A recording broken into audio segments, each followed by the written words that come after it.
Hey there, have you ever built a network design before? No? Let's go do it.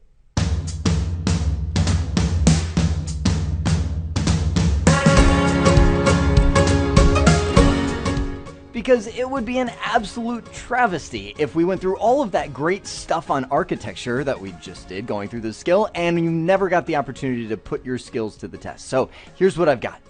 You are consulting for a furniture repair shop in a leased office building complex. One of the lease suites acts as a storefront, which houses a few desktop workstations and relies heavily on mobile devices, primarily tablets. Roughly 30 network ports needed. A second suite in that same building complex acts as the warehouse and holds the Windows SQL database and Active Directory servers, the workbenches, which is mini stations and one check-in tablet per station, and hosts the internet routers, meaning the primary and backup connection that feeds this office. Roughly 100 network ports are needed in the warehouse. So here's what I want you to do. Sketch the network infrastructure on a floor plan, identifying where the switches should go and the cables that should be installed to connect them. Here's a floor plan of the furniture store. In blue is the area where the warehouse is. That's where we said we needed about 100 network ports to feed all the devices. We've got workbenches, check-in stations as assembly line furniture kind of comes through and people are pounding on them and moving them on the way and checking them off on the little tablets that are there. Wireless access points, I'm sure, in the ceiling. I'm dreaming right now. We've got the showroom floor, which is attached to this. If you've ever been to a furniture store, it kind of looks like this. And this is where the customers come in and actually see everything. Sometimes they'll have little sample sets of furniture set up there. But we don't care about that. I mean, we kind of do, but we're the network people. We were just brought in to install a network that feeds this entire thing. So what do we need to do? Well, you can see in the warehouse is where the MDF is. And this is where I said in this scenario, there were 2 internet routers, resilient connections coming in. And that's where those are mounted. And the rest of that is an empty rack. And that's what I want you to do. I want you to pause this video and diagram where do the devices go. We already know there are 2 routers. What about the switches? I also want you to give me the connections from the switches. Now I know before you're like, I'm not talking about the 100 connections that feed the warehouse. That would just turn this entire screen red, right? I'm talking about the connections between the switches, the connections from the routers to the switches. What might that look like based on the 2-tier or 3-tier architecture that we discussed in this skill? And I really want you to do this. I mean, pause. Let me last thing I'll say, and then I'll give you the opportunity to pause, and then I'll work through it with you. Don't just watch this. Don't go past the pause and just watch me do it unless you are completely lost. And that's okay. Watch it and then go back and then pause right at the same place because I really want this to solidify in your head. This also will tell you there's a big difference between seeing the architecture and be like, oh, okay, I got it, and actually sitting down and going, okay, so I'm going to draw that out. So literally, I want you to grab a piece of paper, lay it long ways on your desk like this, and first, draw the architecture, kind of like I was doing. There's the routers, there's switches. I'm being completely random here because I don't want to give you any answers, right? And then show how they're connected. And then go to the rack and literally place those things in the rack. Show where they would go and what they might connect to. You ready? Pause now. All right, I'm going to assume you did that. You've got a diagram sitting in front of you. Here's what I would do. First off, I'm going to look back at the scenario. There was so much that we could glean from that. So first off, we saw 30 network ports needed in the front, the storefront, right? That's where we were connecting up there. There's 100 network ports needed in the warehouse. They have internet routers, primary and backup connections. Now, if this were me, I would just be peppering them with questions right now of like, what's it cost? What's the uptime? Where's the wire? I mean, it's like, so much stuff that I would talk to him about, but we don't have that flexibility. We just have this scenario. So if I was forced to design a network based on this scenario, here's what I would do. This is my piece of paper.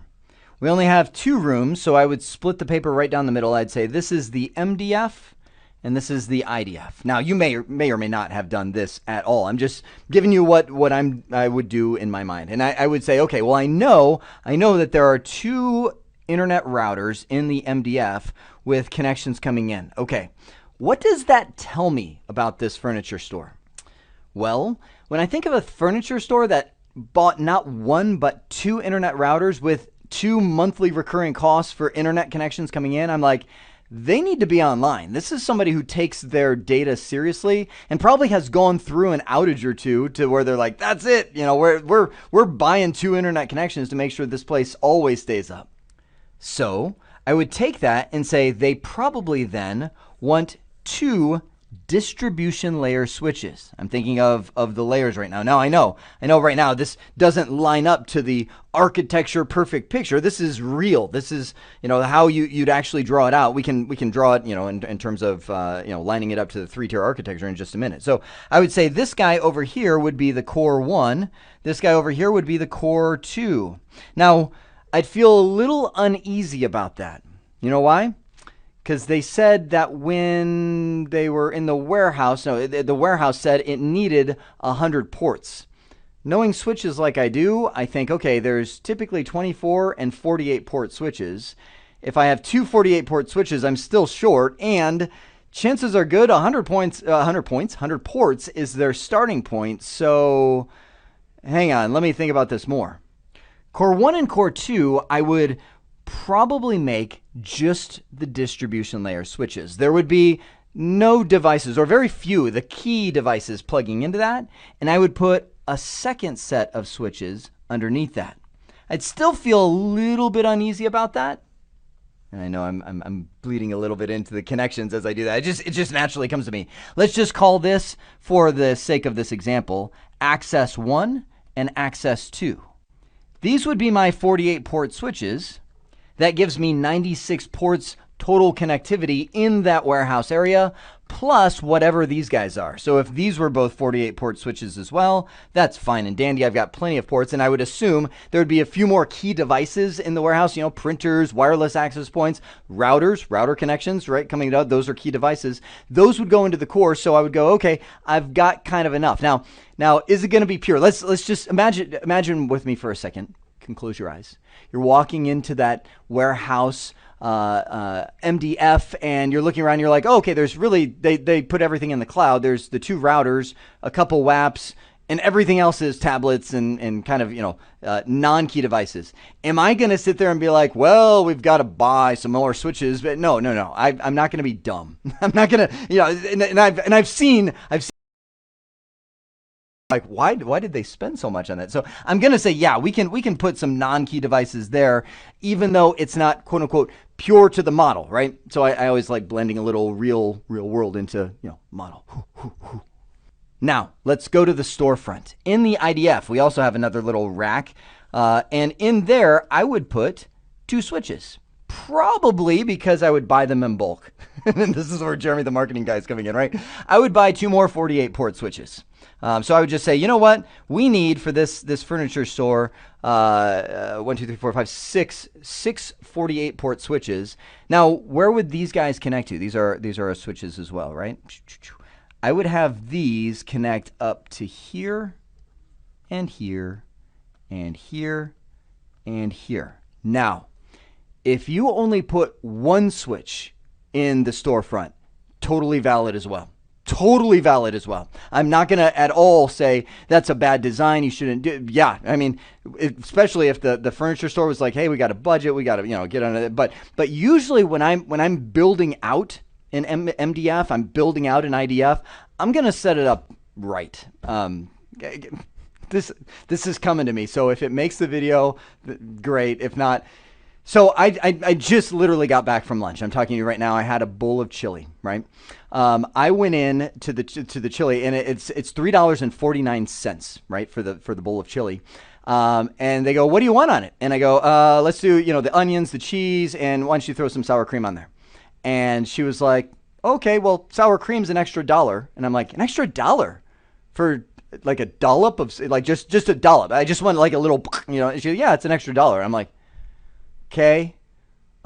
Yeah, then I guess I want, like if they would have just said the chili is $4.49 and said the dollop's in there, or maybe they do a little math and be like, okay, 1 out of every 4 customers is going to want a dollop of sour cream, so let's charge $3.79, right? But because they did that, I'm like, I don't want your chili anymore. Like $4.49 would have been fine for chili, but because they did that, so obviously I'm coming back to you. I'm kind of like, I'm like, keep your sneaking. No, I mean, the chili was delicious, but my point, you're like, what on earth? My point. Let's look at this for a second.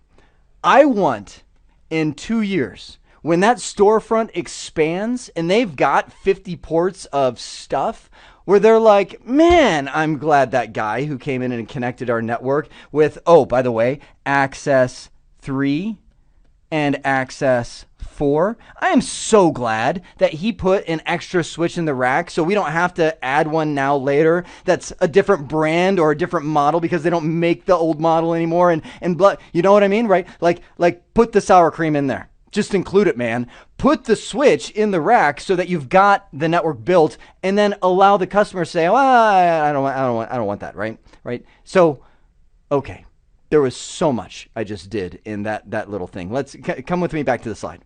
I'm going to use my fine point marker here because I'm going to take what we just talked about on my whiteboard. I'm not even going to use these boxes. Get out of my way, boxes. I'm going to put it in terms of the layers of that model just so you can see how it all looks, right? So I had core 1, core 2. Ooh, and I don't think I showed this on the other one. Put those guys together. Now, notice right here, and what's that guy? That's router 1, right? Router 1 with the internet connection coming in.